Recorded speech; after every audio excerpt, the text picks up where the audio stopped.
Our top 16 frugal pantry items that you absolutely need, part 2. Welcome to Ridgehaven Homestead. From the mountains of Upper East Tennessee, we share snippets of our off-grid life, cabin build, and garden blessings. Pour yourself a cup of tea, sit back, and take a peek into our off-grid home and family.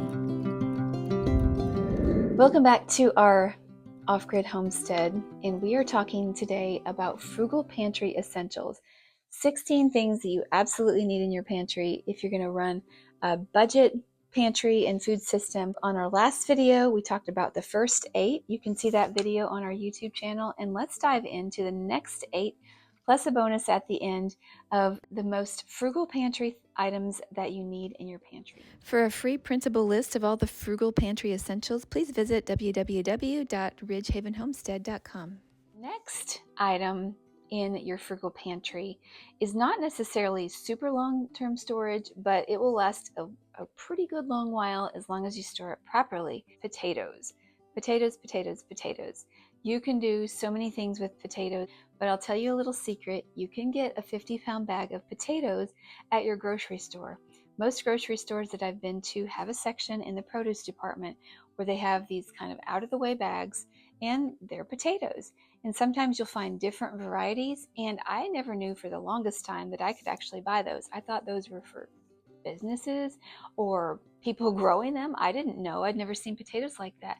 But when our kids were small, I learned that you can buy the 50-pound bag of potatoes, and at that time, it was $13 for 50 pounds of potatoes. The store that we go to, you could choose red potatoes, russet, or sometimes Yukon Gold. And so our favorites are the red and the Yukon Gold. We got to where the manager would expect us coming and he would help us load it. And we just went through lots and lots of potatoes. And as long as you have a good place to store them out of the sunlight, you want to have a dark place and it's reasonably cool, your potatoes will last you a long time. And so you can eat potatoes at every meal. And I've never met a potato that I didn't like.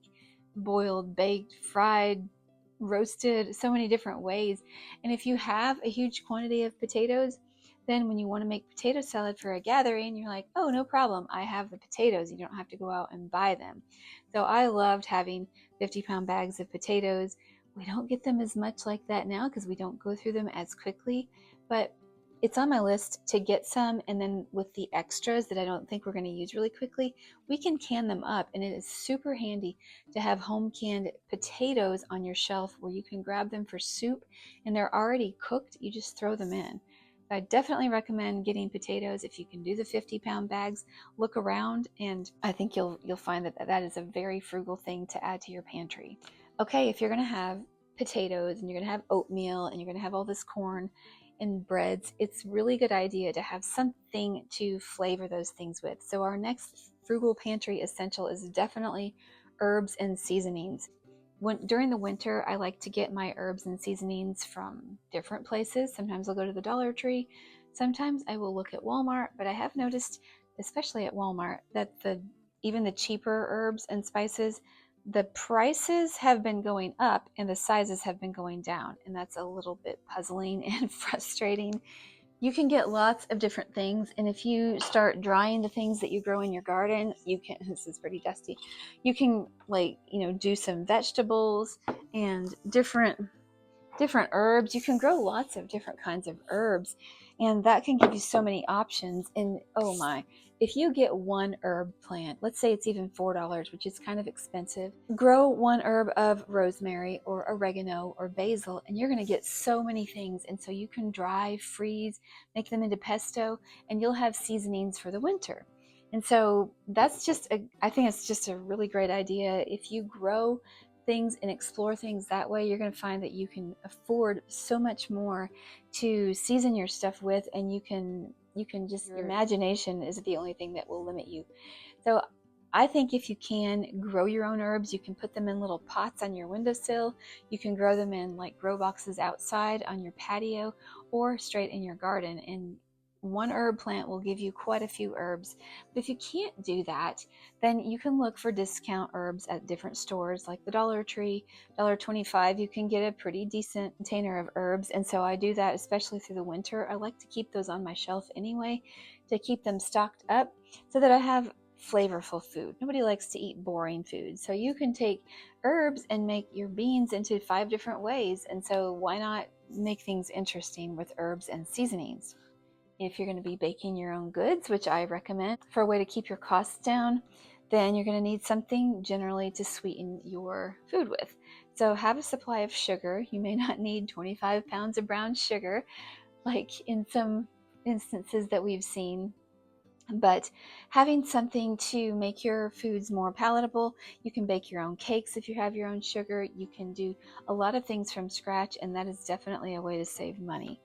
You can get sugar, and you can generally get it in larger quantities and save more, or you can use honey or molasses, and if you can find a source for that, then that's a great thing to have.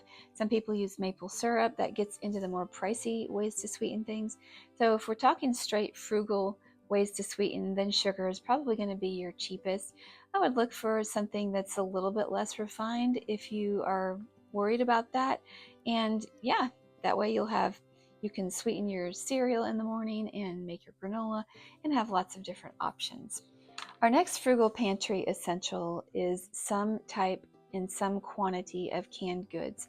We need to have some kind of fruits and veggies on our shelves so that if we can't grow them, or if we can't get them fresh for whatever reason, we have something that we can eat that will give us our vitamins. And so I don't think we have to have tons and tons of store-bought things, but having some is really, really handy. So look for sales. You can wait until things go on sale and then get a lot of things at that time. I do that a lot. I just went to the grocery outlet and got a bunch of like canned beans because they happen to be on sale. One great way to be frugal with your canned fruits and vegetables is to go pick them yourself and can them yourself. You have to price the amount of work you're going to put in, and then you have to consider the jars and your lids. And so sometimes if you can see a really good deal at the store and you're like, okay, this is a really good bargain and it's not worth my time to can all this when I can get it at this price, go ahead and grab the stuff that's off the shelf, because then it's already ready. And then I find that sometimes going to pick fruit or to harvest different vegetables and then can them up, that can be a really frugal way to do it, but you have to judge and see what you're going to be able to do. Our next Frugal Pantry item is one that probably everybody eats a lot of, at least in this country, and that is pasta. We can find so many different varieties that we never need to go bored eating pasta. If you're gluten-free, then definitely stock up on that type. The traditional pasta is a pretty inexpensive food, and a lot of times I've been getting my pasta recently at the Dollar Tree because they have 20 ounces instead of 16 ounces for $1.25, so that brings your price down. But I like to look at the grocery outlet. I like to look for the sales and just see what types of pasta, and then whatever pasta is on sale, get that. You don't have to have a particular kind because they all pretty much taste the same. So that's a good frugal way to stretch your food budget, is with pasta. You can mix pasta in beans or pasta in other types of entrees, and then that can make your food stretch. The next item that most people like to keep on their Frugal Pantry shelves is some type of prepared entrees. Whether it's like a prepared entree like a soup or beans or something like that that you can grab in a pinch and throw in a lunchbox. I encourage people to make their own as much as possible, but the reality is everybody doesn't make their own every single meal. And so having something already on the shelf will possibly keep you from running out to buy a sandwich at lunch, when you can just pop beans in a thermos and then you have a hot meal. So then you have more options if you have them on your shelf. Tried and true things, I think, are the way to go with your prepared entrees. Another item that I think is part of a Frugal Pantry essential list, even though it can be a little bit more expensive, that the nutrition that it affords kind of still puts it in there with being on the frugal list, and that is nut butters and nuts. Peanut butter, almond butter, things like that. Peanut butter is definitely the more economical choice. And so you can do a lot with peanut butter, and you can do a lot with the different types of nuts. You can mix them in and they'll just give you some extra calories, give you some extra protein. Having nuts can add nutrition to other meals to make them more nutrient dense. having peanut butter. You can make, of course, you can make a peanut butter sandwich. You can add it to smoothies, and you can do a lot of things with peanut butter, actually. Get the kind of peanut butter that your family will eat, and don't get a lot ahead, because the same thing with the nuts and the oils, they can go rancid more quickly than other foods. And so just kind of get a little bit ahead and then use it and replace it. Kind of do the replacement theory. Last item that I have on our Frugal Pantry essential list is dried fruit. Dried fruit can be anywhere from pretty frugal to very, very expensive.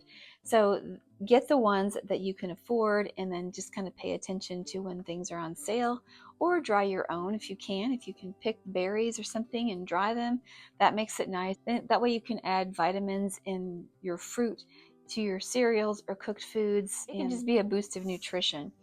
So I think that the most frugal dried fruits in general are raisins.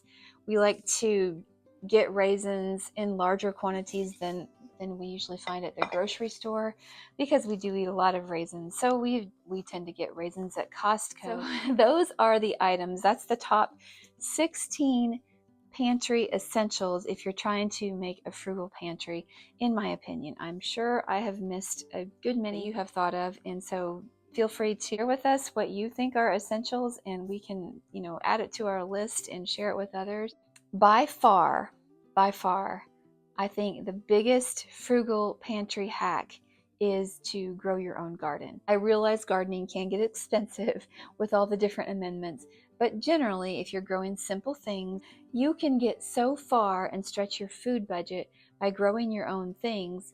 And so that, I think, is the biggest frugal hack of them all. If you can grow a garden and can some of the things, or freeze some of the things, dry some of the things that you grow, those things will add to your pantry. They will add nutrition, give you lots of flavor options, and you can go kind of wild with varieties. You can get a seed pack and try new things that you might not be able to afford from the grocery store. We've done that so many times. So you can basically take your basic frugal diet, and by adding things that you grow yourself, you can almost turn it into gourmet, especially if you add fresh herbs. So this is the end of our Frugal Pantry Essentials. Let us know in the comments what we've missed, and let us know what types of things that you like to store in your pantry. Until next time, thank you for watching. Be safe, be well, and may God bless you.